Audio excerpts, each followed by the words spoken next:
Olá, meu irmão, minha irmã, seja bem-vindo, seja bem-vinda à nossa quarta parte da nossa aula sobre o sexto mandamento, não pecar contra a castidade. Se você ainda não assistiu às aulas anteriores, eu convido você a assistir, porque é uma continuidade, tá bom? Então, assim, para você não ficar perdido, eu convido você a assistir a primeira parte, depois a segunda, a terceira e chegar aqui na quarta parte. Muito provavelmente teremos ainda mais partes sobre este mandamento tão importante nos dias de hoje, que faz uma diferença enorme na nossa vida, que permite com que nós respiremos, se a gente viver a castidade, respiremos com liberdade, tenhamos paz interior, né?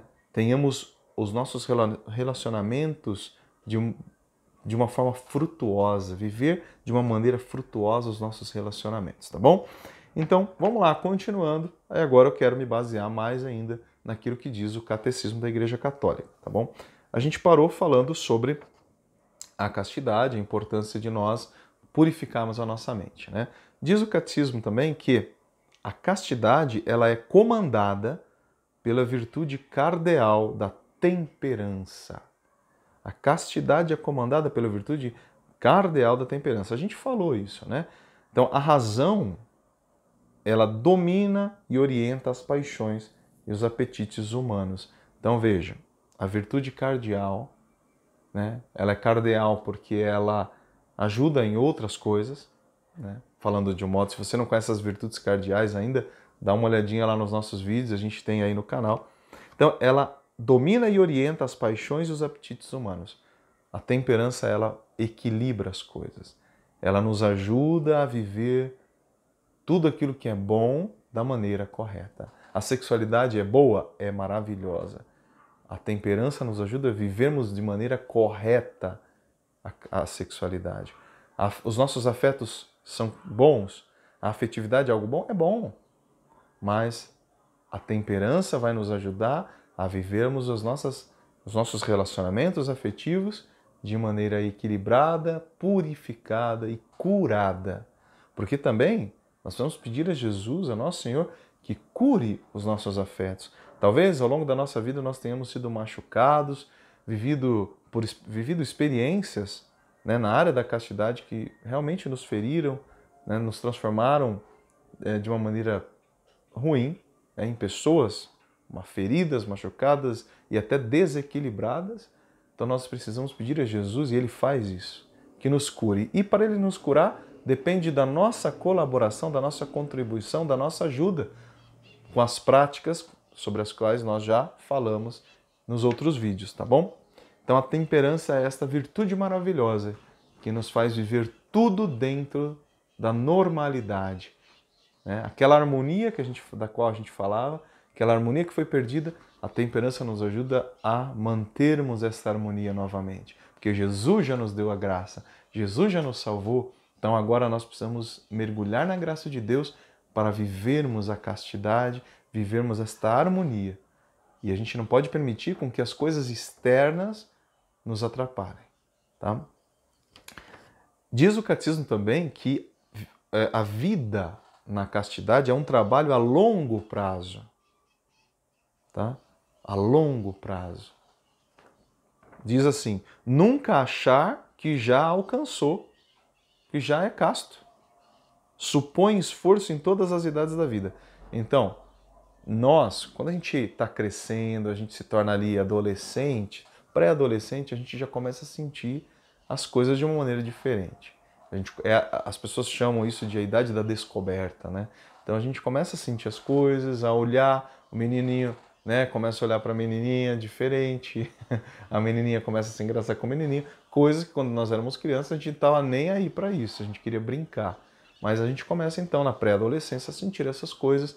É o momento da explosão dos nossos afetos, em que é difícil controlar e aí a gente precisa começar já um trabalho, né, se você tem filho, filha, já um trabalho de orientação também nesse sentido, de catequese mesmo, falar segundo os caminhos de Deus mesmo, né, falar, mostrar a beleza disso, né, espera ficar ali adolescente e tal, porque essa é uma fase importante para a gente começar o nosso trabalho com a castidade.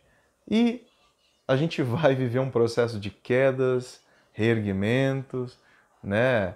É muito comum, por exemplo, a gente ver na época da adolescência a questão da masturbação, né? Então, é um trabalho de amadurecimento, quedas, né? Reerguimentos, confissão constante, né? E aí entra a espiritualidade, a necessidade da espiritualidade. Na época da adolescência é importante já buscar uma vida de oração, uma vida com Deus. Quantos santos que foram adolescentes, né, que viveram a castidade? Hoje a gente tem o Carlo Acutis, que, apaixonado por Nossa Senhora, ele dizia: Nossa Senhora é a mulher da minha vida. Então, um menino que já foi beatificado, que viveu a castidade de uma maneira bonita, jovem, adolescente, né? Então, colocar esses exemplos para os adolescentes, mostrar a beleza da castidade, mostrar o sentido verdadeiro da sexualidade humana, que não foi feito para um prazer que dura um minutinho ali, né? Mostrar os perigos das redes sociais, né?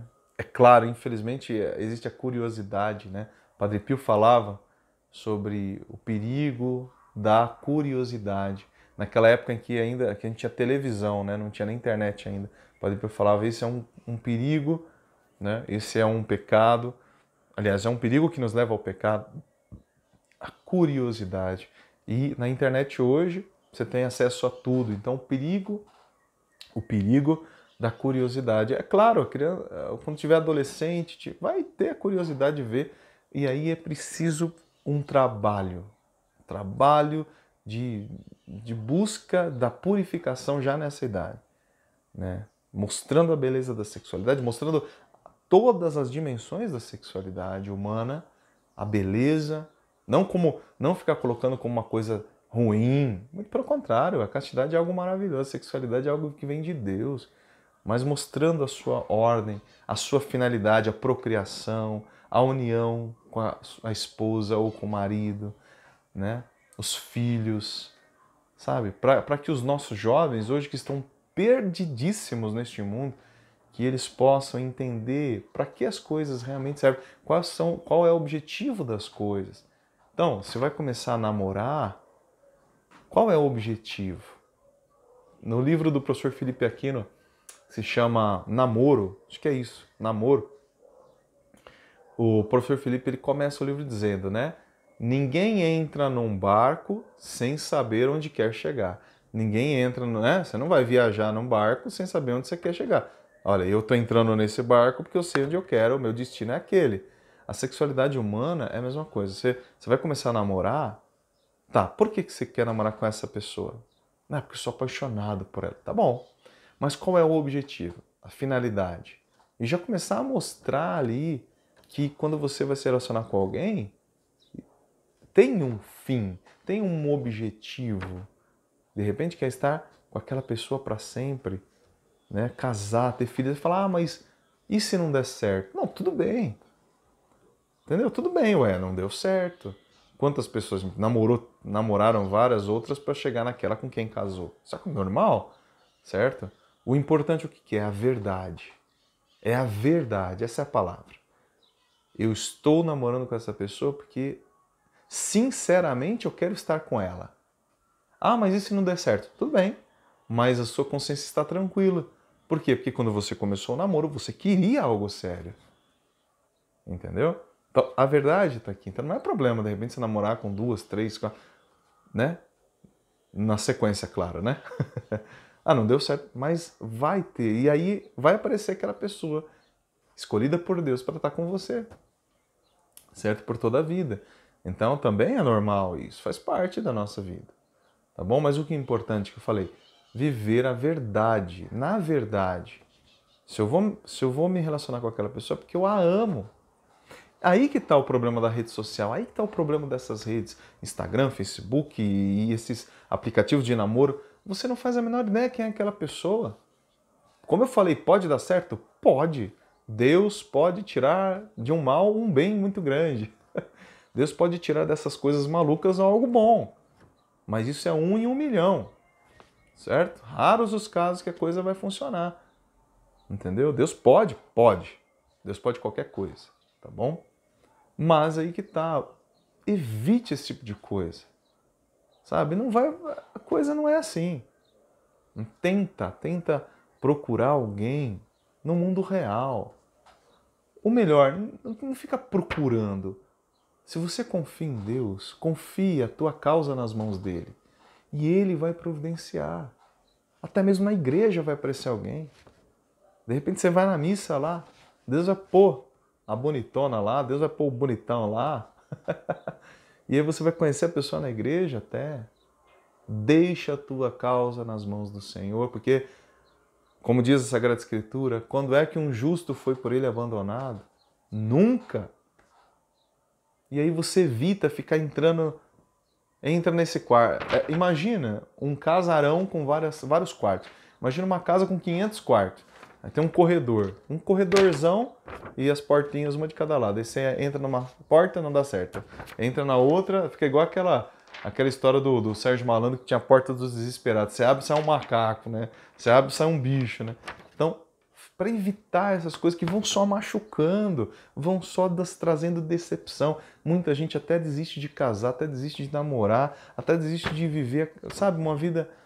Sabe, quer saber? Não quero saber, não quero de mais nada. Por quê? Porque é tanta tentativa, porque essas coisas não adiantam. O segredo está em esperar no Senhor. Esse é o segredo. E durante o tempo da espera, como eu já falei no outro vídeo, durante o tempo da espera, aproveite para crescer espiritualmente e se preparar para a sua missão de casado, sua missão como família, tá? Vamos lá. Então a castidade, ela tem leis de crescimento, grau a grau. Então, na adolescência é um momento muito árduo, depois na juventude muito, olha, tá ali, né? A juventude também. Depois, na fase adulta, a coisa começa a melhorar um pouquinho, né? Se a gente não fica entrando nessas portinhas. Depois, na maturidade, né, da vida, depois na melhor idade, como a gente diz, cada fase da nossa vida exige, né, um esforço para viver a castidade. E existem graus, né? A gente vai crescendo na castidade. A gente vai purificando para a nossa alma ficar livre. A gente não fica mais amarrado a essas coisas. A gente sai daquele lodo e tem a nossa veste lavada, pura e branquinha, para a gente viver uma vida feliz. Porque viver a castidade é viver na felicidade. Isso é uma verdade, né? A gente vai aprender a respeitar as pessoas. A gente nunca mais vai olhar para uma pessoa como se fosse um objeto de prazer, sabe? Que é o que a gente vê muito hoje, isso. Objetos de prazer. Quantos casamentos que foram destruídos por causa da internet, por causa dos contatos no WhatsApp, por causa dos contatos no Facebook, por causa, né, por ficar ali olhando as coisas no Instagram, foto, né? E aí a mulherada que pode ter essa tentação também aí de se expor na internet, de colocar, ficar se mostrando, mostra os peitos, mostra não sei o quê. Então fica esse jogo que não tem fim. E a gente se torna escravo dessa coisa. Então a liberdade é o grande dom que Deus nos dá, o grande fruto que Deus nos dá quando nós evitamos todas essas coisas e vivemos uma vida normal, no mundo real. Não precisa do mundo virtual, vive no mundo real. Certo? Conversa com as pessoas. É tão legal isso, né? Um relacionamento assim, ó, pessoal, olho no olho. Né? É no relacionamento pessoal que você vai ver se você gosta mesmo da pessoa, se a conversa dela é boa, ou se é só aparência aquilo ali. Porque eu digo pra vocês, ó, a pessoa pode ser linda, mas se é chata, a beleza não vale de nada. Né? É só a beleza mesmo. Então, ali você vai ter a oportunidade de ver se existe uma comunhão de almas. Uma comunhão de almas. Se a conversa bate, se os objetivos são os mesmos, se quer casar também, se quer ter filho também. Você tem que ter prazer de estar perto da pessoa, não porque ela é bonita apenas, mas tem que ter o prazer porque a pessoa é divertida, porque a pessoa gosta também de você, a pessoa, entendeu? Tem que ter ali uma comunhão. Não pode ser só aparência não é nada, aparência vai passar. Então, é ali no contato com, sabe, no mundo real. De repente você vai ver se até o cheiro da pessoa te agrada. Né? Não é isso? Não tem essas coisas, ué? Tem, às vezes, o cheiro da pessoa, o sorriso da pessoa, né? O jeito que ela te olha. Isso não tem na rede social. Nunca vai ter. Tudo vai ser artificial na rede social. No mundo real, não. A gente precisa voltar a ser gente. A gente precisa voltar a ser ser humano que vive num mundo real. Né? E que Deus ajude que esse vídeo chegue a muitas pessoas. Que esta formação sobre a castidade chegue a mais pessoas. Porque isso é o remédio para os nossos tempos, para a nossa vida. Para a gente progredir na nossa vida. Porque quem vive a castidade também progride na vida. Vai se preocupar muito mais com o seu trabalho, se preocupar em ir para a igreja, se preocupar em ler um bom livro, se preocupar em cuidar da sua família, cuidar dos seus filhos, fazer o bem para os outros, fazer a caridade. Quando você está livre na área da castidade, você tem tempo para as outras coisas. Porque enquanto nós estamos presos na área da castidade, a nossa vida fica em círculo, a gente não consegue progredir, a gente fica preso. A gente não tem tempo para outras coisas porque a gente está sempre pensando em fazer besteira. A vida na liberdade dos filhos de Deus, essa liberdade que nosso Senhor Jesus Cristo nos trouxe, a liberdade de viver em paz. Esta liberdade vai trazer para nós uma grande alegria, para a gente poder pensar em outras coisas e realizar outras coisas. Esse é o grande dom que Deus tem para nós. O catecismo diz que a castidade é uma tarefa pessoal, mas implica também um esforço cultural. Então eu tenho que me esforçar para viver a castidade, mas também é necessário um esforço da sociedade em eliminar esta mentalidade, isso só com os cristãos. Por isso que Jesus falou que nós somos o sal da terra, somos nós que vamos salgar esse mundo, somos nós que vamos colocar o tempero nesse mundo, porque esse mundo sozinho ele não vai se transformar. Ele vai cada vez mais mostrar o jeito errado de viver, e nós cristãos que conhecemos a verdade, que é Cristo, que é o Evangelho, nós precisamos mostrar o jeito certo de enxergar o mundo, o jeito certo de viver essas realidades. É a nossa missão. Então é preciso uma mudança social, cultural. A castidade é um dom de Deus para imitar a pureza de Cristo. O ápice da castidade qual é? O ápice da castidade é ser puro como Jesus é puro. Ser santo como Jesus é santo. Pensar como Jesus pensa. Olhar como Jesus enxerga. E isso só se dá, meus irmãos queridos, no mundo real. É no mundo real. Esqueça o mundo virtual. Tá? Somente no YouTube que você pode, tá bom? Usar. Que o YouTube tem os canais nossos. É brincadeira. É brincadeira, né? Mas o YouTube, graças a Deus, apesar de a gente ter algumas coisas, eu acho que ele ainda é útil. Né? Tem muita coisa boa. Agora as outras redes, elas estão nos levando para o buraco, né? Então, imitar a pureza de Cristo no mundo real. Né? Então, eu acho que eu já posso parar por enquanto aqui para a gente passar então para a quinta parte da nossa aula sobre não pecar contra a castidade, o sexto mandamento da lei de Deus. Então, aguardo você no nosso quinto vídeo aqui da nossa aula sobre o sexto mandamento, tá bom? Então a gente se vê lá. Um abraço.